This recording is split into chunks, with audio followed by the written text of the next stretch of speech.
Hi, I'm Stephen Hand from Archery Supplies. Today we're going to look at setting up these new arrows. So I've just moved my poundage up on my recurve from whatever, so about 52 pounds, and wound it up a few pounds.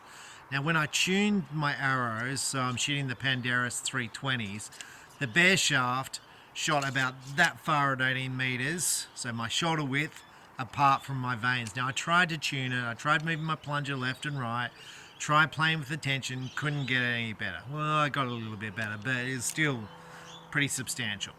So I was like, okay, what I need is some new arrows. So I was shooting 500 spined arrows. My draw length is 29 inches. Now, saying that the bare shaft and the fletch shafts were this far apart at 18 meters, on the weekend I still shot a state record, and on the next day I still shot like a really, really good score. So, tune is something, but I really wanted to shoot better because I've been winding up the poundage and there was a sweet spot. So there was a sweet spot where the arrow shot really, really well. Now, when the arrows don't shoot well and you need a stiffer spine, you could go for lighter point weight, but I had tungstens. These are tungstens again. I had tungstens. I was like, well, I'm going to move up in poundage, so let's just change the arrows. So today I was like, well, which arrows do I go for? I had no more Pandarus arrows. I really like those, but I only had the ones he sent me to try. But I've got more on the way, but I really wanted some new arrows to continue shooting. So I first off looked at the Fivix arrows. The Fivix 5X arrow is very similar to the Pandarus, very similar to an X10 arrow. The problem with the Fivix X arrow is it's actually thinner than the X10 arrow.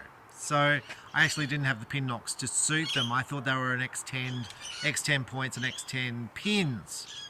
So I was like, well, I can't use those. So basically I had a couple of options. I had the Skylon Paragons, or I was thinking about shooting the McKinney shafts, and I'm still thinking about shooting McKinneys because McKinneys are very light. The other arrows that I was thinking about shooting was the Black Eagle X Impact, which is very light as well, 166, so like a McKinney. Very light. So I was thinking about that because at 90 meters I'll get a lot more speed. Anyway, I decided to go for these Paragons because I was like, well, lots of people shoot them. So what I've done, I've put the Fivix pin nock in the back here. So this is a Fivix pin. So the reason for that is a lot of people said the Paragon pins are very soft. Now, they also said that the deluxe pins are a lot better, but I was like, these fitted. Now, they're a really tight fit. So what I did is put a little bit of wax on and just push them in. They were fine. A little bit of wax, puts a little bit of lubricant on it, and just went in fine. 100 grain, these are a Skylon tungsten point. They're quite cheap, so I was like, well, let's go for that. Because I really like the tungsten point in the Pandarus arrows. First time I've tried tungsten. So this is me trying stuff. So I've got fletched arrows, I've got unfletched arrows. Now I normally shoot the bone-in impulse vanes, but I was experimenting with a hybrid vane. I was like, well, let's try these. And I was getting similar results to the impulse with scores. So I was like, well, let's just try this and see how we go. Now I'm about 3 to 4 meters away from the target at them. So what you do when you want to test stuff and see how it goes, start off close, because if you stuff up, so we're going to shoot a fletched arrow. If you stuff up, it's not going to be too bad.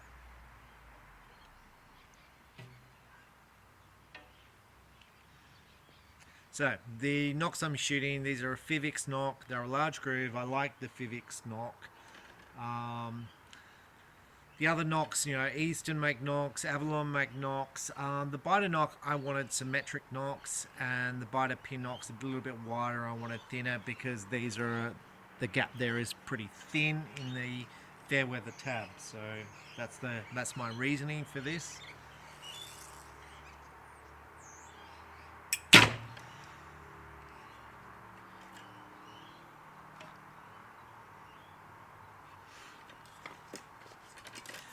Right, so this setup is exactly the same as I shot for my 500 spined arrows.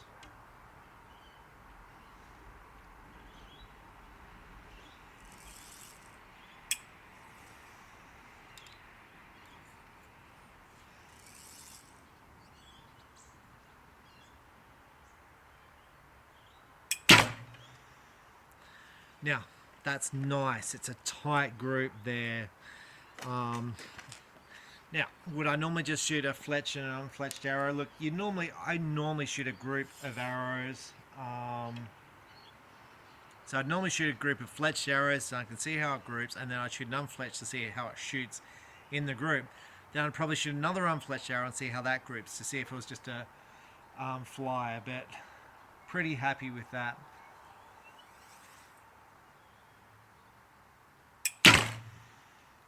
Very happy with that. So now what we're going to do is we're going to go back to 18 meters and sort of see how we go with a bit more distance. So let's take this back and see how we go at a longer distance. So I'm not quite back at 18, but I'm so close to it. There's some stuff in the way, but like it's fine. It's about a meter. So I'm about 17 meters. I'm just going to move my sight down a little bit because I shot 18 meters last night. It was in the middle, but these are different arrows. They weigh a little bit more, so we'll just kind of see how they go.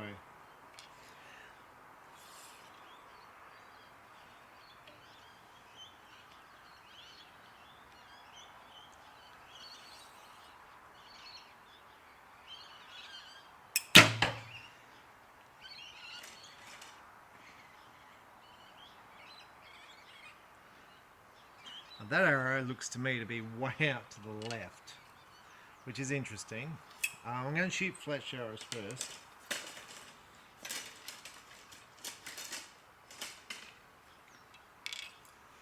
One thing with the bow sounds a lot better with a heavier arrow being shot. Sounds a lot quieter.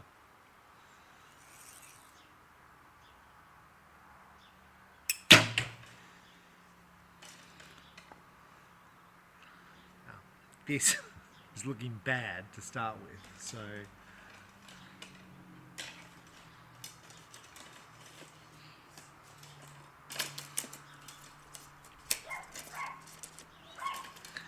last week I posted a picture on Facebook and my arrows were all touching at 18 meters with the recurve, and I'm like shooting like a compound with a recurve, and here I am doing a live video and it's not looking that good, but it really was that good.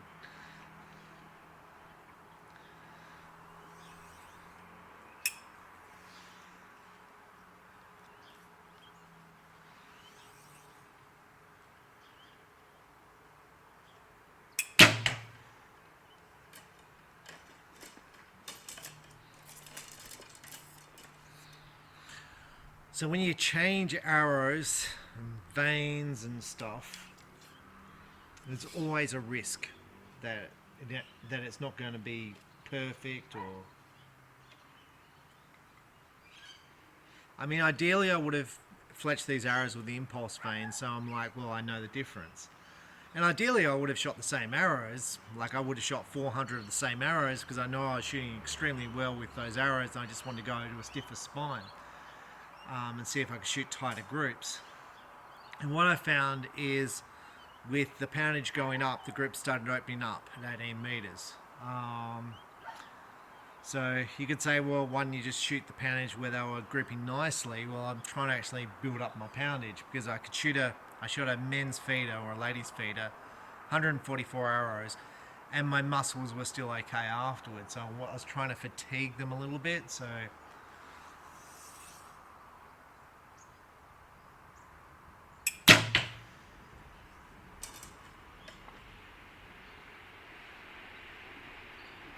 looks horrible.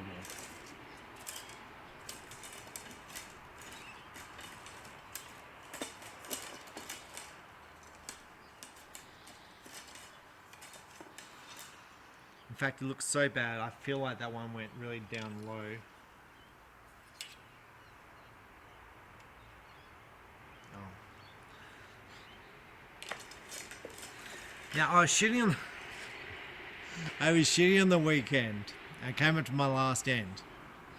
My last so many arrows. So I was shooting a Canberra round, which is 60, 50, 40. World Archery 60, 90, so 60 meters, 90 arrows. Anyway, my last round, pulled back the bow.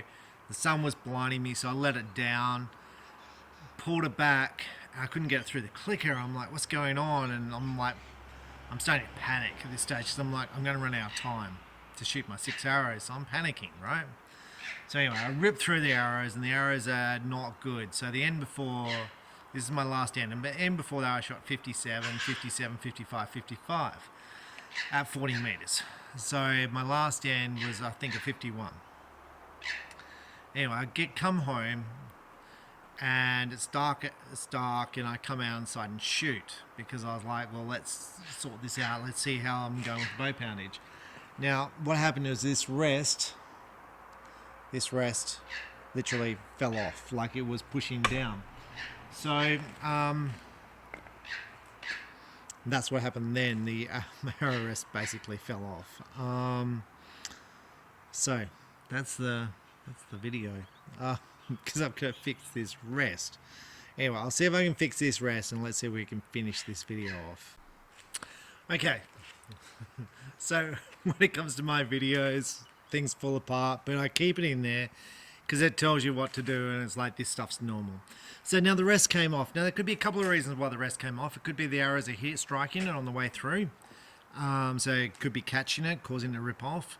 But what I did is I basically rubbed it back with rubbing alcohol, so that's the riser. And I rubbed the actual rest off. Now the Fivix arrow rest comes with a spare backing plate. So it's a spare bit of two-sided tape. Now the tape is 3M tape, so if you do need stuff, just get yourself some 3M double-sided tape, and you can stick it back on. But it shouldn't come off. So now this was a problem for me at the tournament, so it just might be getting old, and fingers crossed, because you don't want to rock up to a tournament and the arrow rest falls off, because you're pretty much done. There's not enough points difference between the top shooter and the bottom shooter to really, do points.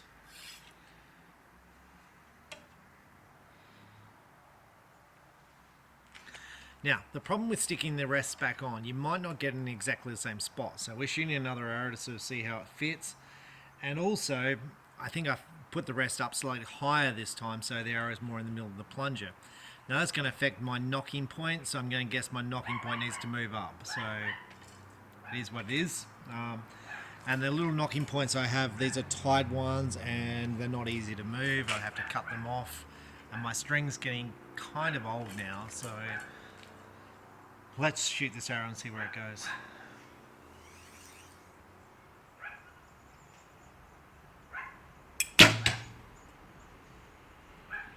Right, now bare shaft.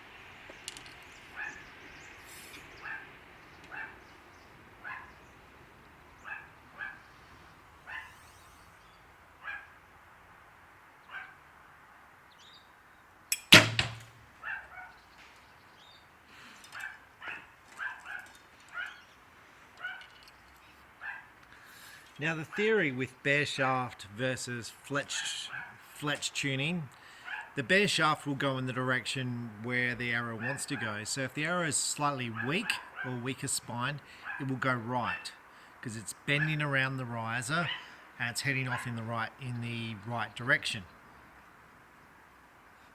If the arrow is too stiff, it'll tend to go to the left. So because it won't be bending enough, and will be heading off in the left-hand side of the target. Putting vanes on the arrow will correct that, so it will tend to basically minimize how far it moves left or right.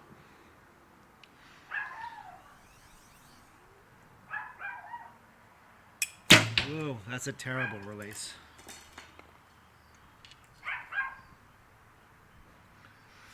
Now, part of getting new arrows is getting confident with the draw, and this is literally the first time I've shot these arrows, so I'm still not confident with the draw cycle.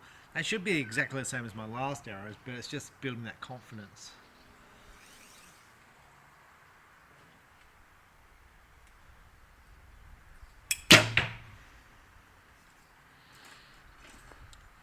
And repetition, more and more repetition will build that confidence.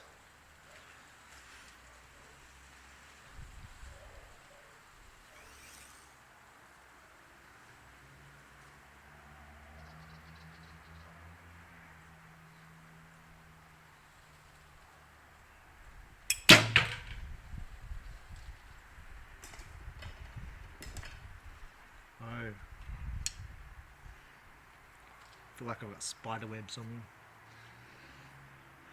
I think they're going really high.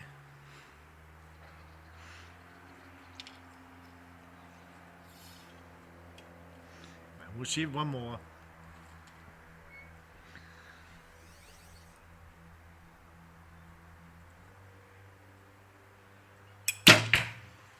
Okay, let's go and have a look. Oh well, you know, you know I don't shoot the videos twice and 3 times. I do it as they do. So these 3 arrows are nicely grouped, as far as I'm concerned. It's quite a good group. I'm happy with that. That's before the RS fell off. The one here is the one where the RS was basically pushing down. That's the low one. Now what I've done is I've gone through and put the RS back on the bow. Now I've raised the RS, not because I wanted to. I did really want to. I just didn't really want to, if that makes sense. So ideally I like the arrow to be dead in the middle of the plunger, and it was slightly low the way it was before. And I'm shooting 3.2 mil arrows, so these are the thin ones. You know, X10s and Pandarus, and 3.2, the Black Eagle Revelation. That's the really thin carbon. So I wanted to move it up a little bit so it's more in the center. So when you stick the arrow rest on, it's very hard to get it perfect. You can adjust the height of the blade using a little Allen key.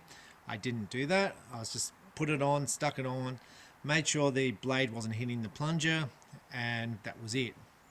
So when you stick the arrow rest on, it's a bit of luck really when you're trying to align it and push it on, but I'm pretty happy with it. But so this is the one after the plunger, after I've put the arrow rest on.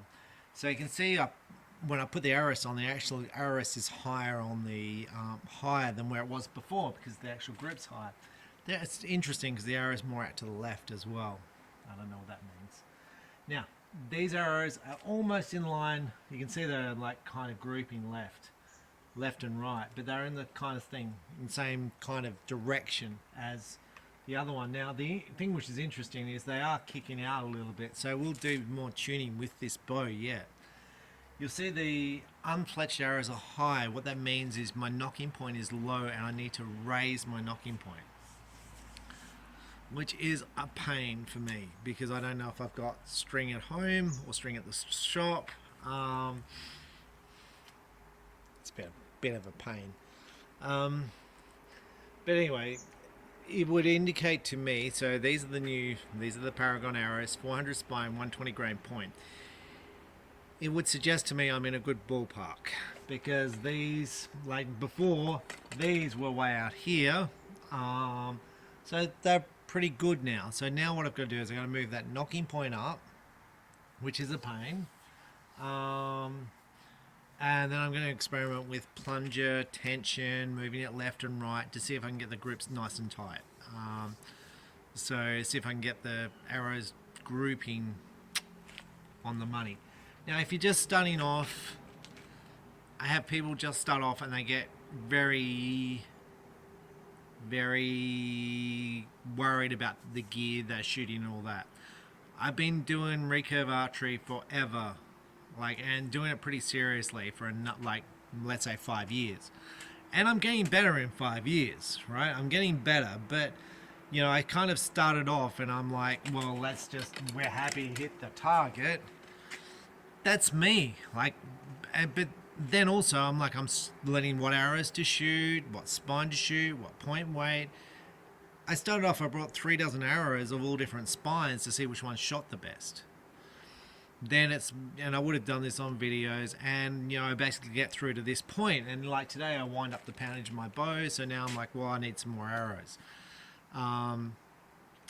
Now on the winding up your poundage bow, I asked Vivix today, I said, how much can I wind down the bow?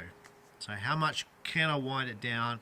Is it affecting the accuracy and all that? Because I didn't know this answer. What I've been doing before, I've just been chucking new limbs on. I've never adjusted the bow poundage basically. So they gave me a little chart. So hopefully I can include this chart in this video. But anyway, they give me this chart. So the Argon X riser that I have right now, you can wind down 16 turns. Massive adjustment, which is cool. So that means I don't have to buy new limbs all the time. So that's really good. I don't know how it affects performance and all that. But there's some little diagrams there to say don't wind it down too much, then the edge of the limb pocket is digging into the limbs. You don't want that. But basically you've got 16 limb terms. Now if you're going to adjust the poundage on your recurve, you do it with the string off the bow, and make sure you do the locking nut on the back of the riser. So there's a locking nut on the back of the riser that's got to be loosened before you do it, because if you just crank it, you're just going to be stripping out your riser, and then you're going to be going back to the shop saying, well, this is warranty, and the shop's going to be going. But anyway, it should be, and if you're struggling to know how to do it, go back to the shop and say, look, can you wind up my bow for me, £2? And they'll be like, there you are, a few seconds, there you are. Because there's nothing worse than stripping out your riser and going, I stripped out the riser.